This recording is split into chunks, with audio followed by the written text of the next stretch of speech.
Things look incredibly bright for Bitcoin. I haven't been that excited for quite a while. We've seen massive inflows into the Bitcoin ETF, and we got the news that we now have a pension fund buying into Bitcoin. It's possible that this is just the start. If pension funds are more commonly buying into Bitcoin, then the Bitcoin price has no other way but to go up. But let me show you the data first. Here we've got the Bitcoin ETF inflows. And this is a bit of a messy chart, so we're going to remove all of those individual ETF markings over here, and we're just going to look at the net flow. March and April hadn't been too exciting around the Bitcoin ETF flows. We pretty much hovered around the zero line. But since beginning of May, most days are positive. And now, just yesterday, we have seen a massive inflow again. So Wall Street, traditional finance, is buying into Bitcoin via the ETFs.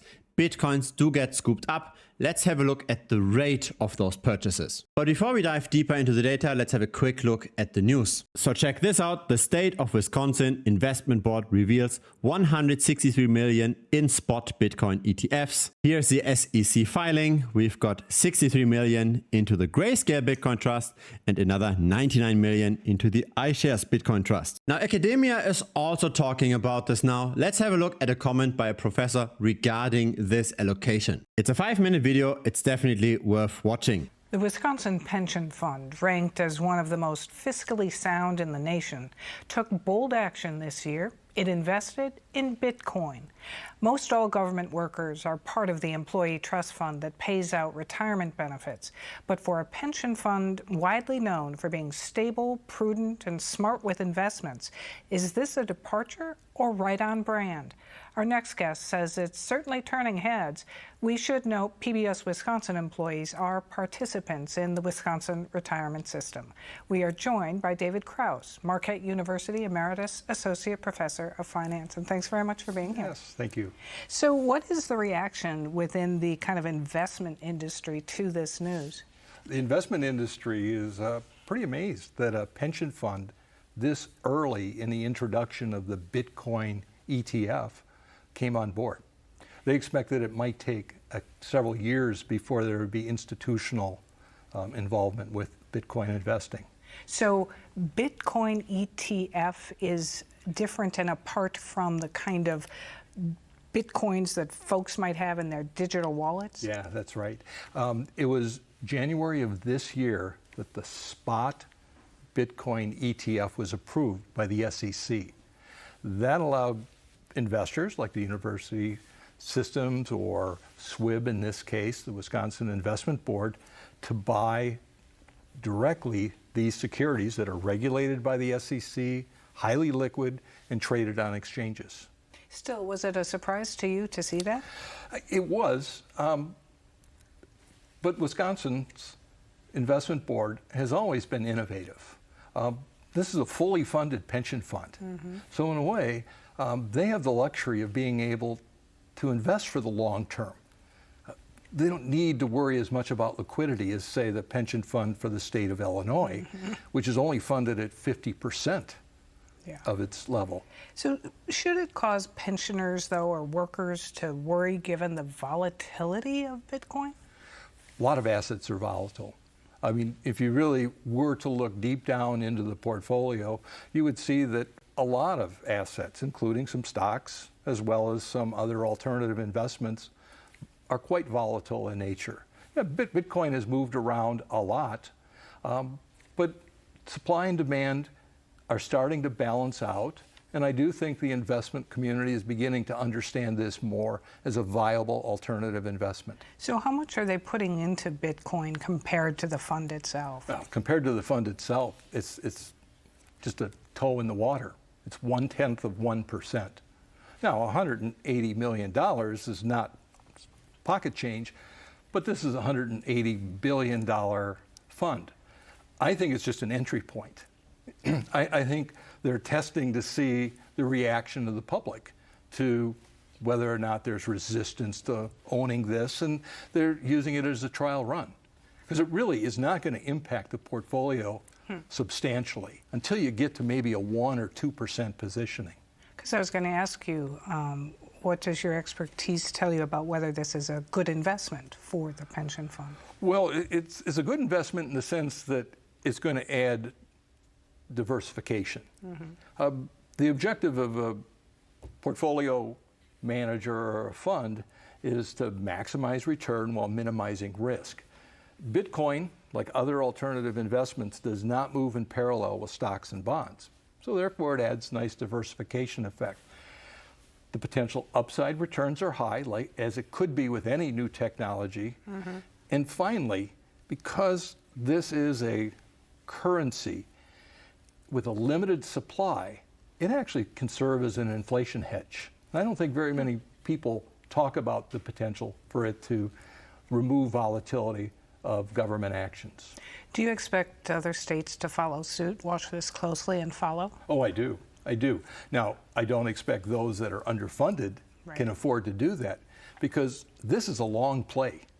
I mean, the state of Wisconsin can afford to go through maybe several cycles. I think the long-term trend of this type of assets is going to be upward slope. But there's going to be dips, there's going to be peaks. But if you're a pension fund with low liquidity, you really can't afford long plays.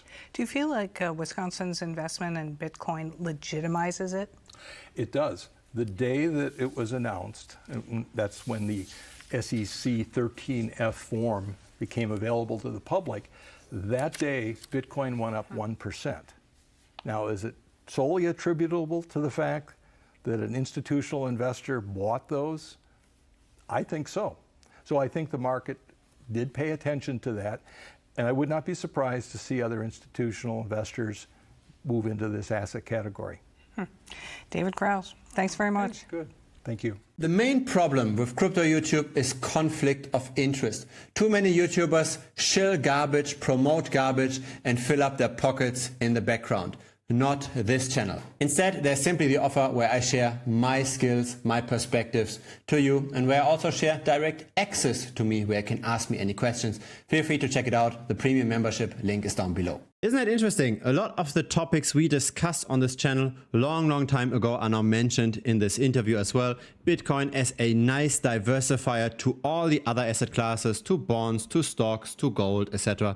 A very nicely, lowly correlated asset with a high expected return. Now, how much purchasing do we actually see in Bitcoin now through the ETFs at the current moment, right? Without even extrapolating that more pension funds might be buying in the future. Let's annualize the numbers of the last 14 days. So here are the flows every day, the net in and outflows every day into the Bitcoin ETF. This is just another representation. We have seen the massive inflows yesterday, and annualized over the last 14 days, this is a purchasing of 3.16% per annum. So currently Bitcoin gets mined by 0.85% per annum. So that's the supply expansion every year through all the computing that's being done. But the Bitcoin ETFs already absorb way more than that, right? So that means there will be at some point a supply crunch. On top of that effect, we also know that quite a few Bitcoin gets lost every year. So check out this chart. This is the Bitcoin that hasn't moved for at least 7 years.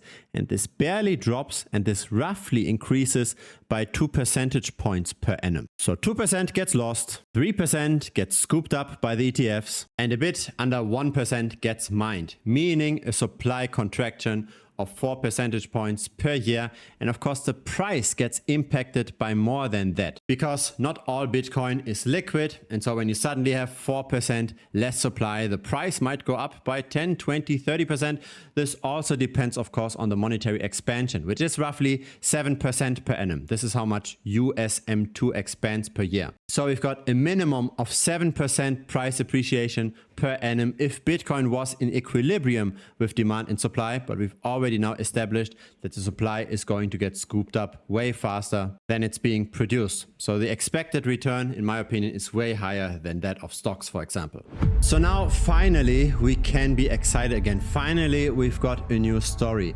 We first had the story that maybe companies are going to buy Bitcoin. This turned out to be false. We had the story that retail continues to buy. That is also on shaky grounds. But now we've got the new story. Maybe the pension funds are going to accumulate longer and longer over time via the Bitcoin ETFs. And so we've got very good data about this, right? We can simply just follow the Bitcoin ETF flows. And if they continue to be positive, then we can simply just set and forget, right? We can simply just continue this bull market.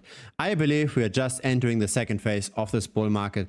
I don't think we are yet heated, and I don't think that we will completely crash here. There's simply too many positive news. There's now the pension funds. There's also the approval of the Ethereum ETF. The Ethereum ETF can't yet be traded, but it will be traded in a few months. There was already the approval. So things really look green. Let's ride this bull market together. Feel free to subscribe. I publish videos regularly. A like would be very much appreciated as well. It helps the channel grow.